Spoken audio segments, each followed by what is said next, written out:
Hey there, Lindsay here, the Frugal Crafter. I was in the Dollar Tree yesterday and I saw these really cute little conversation heart boxes of Sour Patch Kids, which is one of my favorite candies, surprisingly vegan. And I thought, wouldn't this be fun to do a little classroom Valentine treat with? Now, my kids are too old to be exchanging Valentines with their classmates. It's kind of a, kind of grades 1 through 5 thing in our neck of the woods. But I thought there's no reason why I shouldn't craft something because I want to craft it. I could just give it to my kids or my nephew or something like that.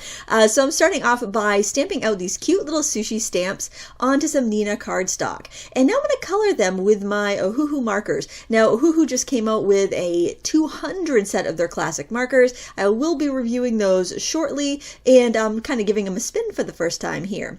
I think they blend really well. On this first one, I started off doing my dark colors around the edges, then the next color down, and then my lightest color, and it blended fine. And then I did some where I colored the lightest color first, and then did the dark, and then medium, and the lightest again. And of course, that blended really well too. So you can determine what blending style or coloring style works best for you with your markers. It really has a learning curve anytime you're using alcohol markers. So I encourage people, no matter what brand you end up deciding with, even if it's Sharpies, that you practice, because that's going to make all the difference.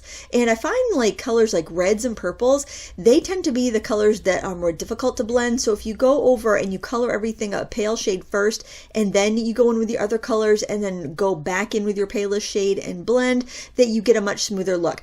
I'm not sure what it is about red and violet, but those colors are really tough to blend. Now here I'm trying to line up these little metal dies with my metal plate for my die cutter, but it was not going well because the little magnets wanted to make them dance around. So I used some washi tape to stick them down, and that went much better. So sometimes the newest and greatest and latest are not the best.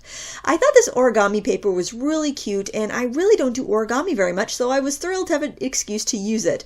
I'm wrapping up the little Sour Patch boxes with the origami paper, and I chose colors that went with the sushi theme, corals and kind of like that olivey green color, and I'm just using my double-sided adhesive to put this together. The weight on this origami paper is very similar to wrapping paper, so it sticks really well. It's a super lightweight and crispy folding paper, so it gives you a really nice finished image. So next time you're doing a craft or you need to wrap something, instead of going for scrapbooking paper, which could be a little thick and look a little lumpy and not so neat, go with origami paper because it's designed to be pinched and folded, and you can get nice seams on your corners and just get an overall really nice look. And it's not that expensive. It's probably cheaper than most scrapbook papers.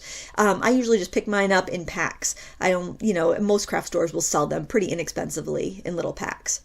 Now these brushes are not the expensive brushes that you've probably seen advertised. These were really inexpensive on Amazon. There was a pack of 5 for like around $10, and I like that the bristles were white and the handles had some color to them. Although they're not as pretty as the expensive brushes, they get the job done. I think they work just as well, and that way I can have a color for each type of ink, each kind of color family of ink.